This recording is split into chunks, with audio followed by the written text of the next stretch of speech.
Here's a quick fact. 90% of the jobs you're applying for are done online using networks like Glassdoor, LinkedIn, and ZipRecruiter. And here's another quick fact. 50 to 60% of your applications won't even make it through to the hiring manager or recruiter to be viewed. And that's because I read on average it takes large organizations 94 candidates to fill one job role. Think about it.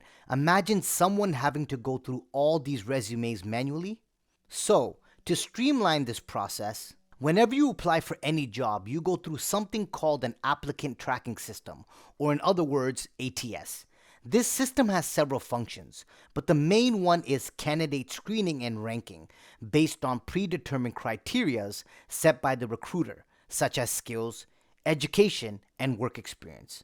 This helps in identifying the most suitable candidates for the job role from a large pool of applicants. Now, if you are not getting any interviews and just automatic rejections, it means that your resume isn't passing the applicant tracking system and it's time to upgrade your resume. How do you pass the applicant tracking system? Number one, add keywords to your resume. Not just any keywords, they need to be from the job description. Here's an example.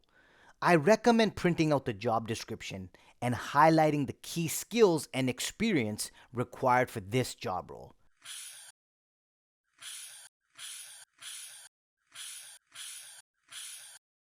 Once you know what keywords to include, make sure they are scattered naturally throughout your resume.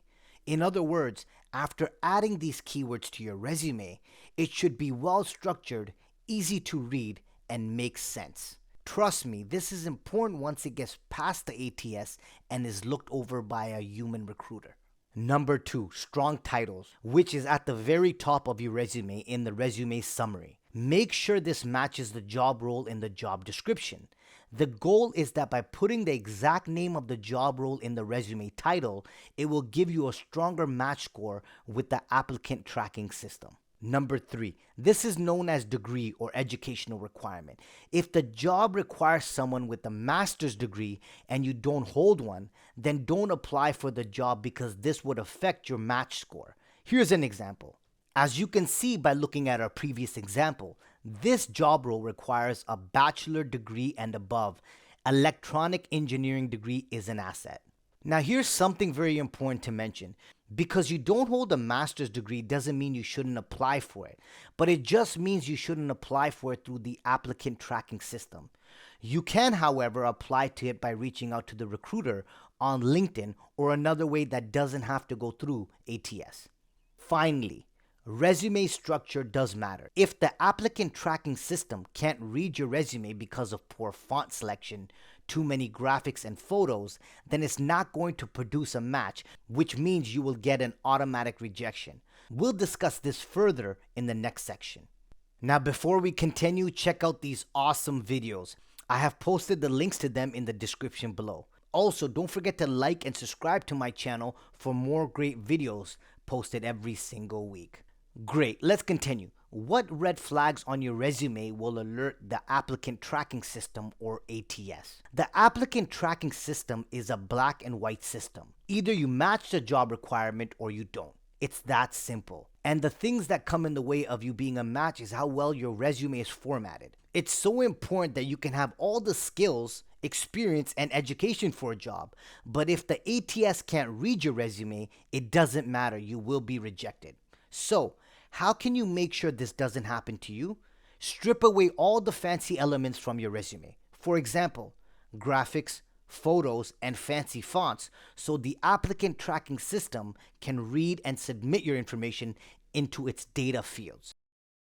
I recommend doing the following. Number one, don't include tables and columns because the ATS reads top to bottom, left to right. Tables and columns will confuse the ATS and its ability to pull the information it needs from your resume. However, 1 to 2 columns are okay when adding your key skills at the top, but avoid formatting your entire resume with tables and columns. Number two, avoid headers and footers. Consider what we know about ATS and how it screens your resume.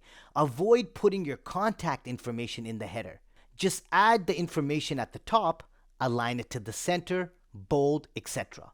But Don't use the header and footer option to create this section. Number 3, avoid complicated titles that are hard to understand. Keep them straightforward and right to the point. For example, use words like summary, key skills, education, or even professional experience.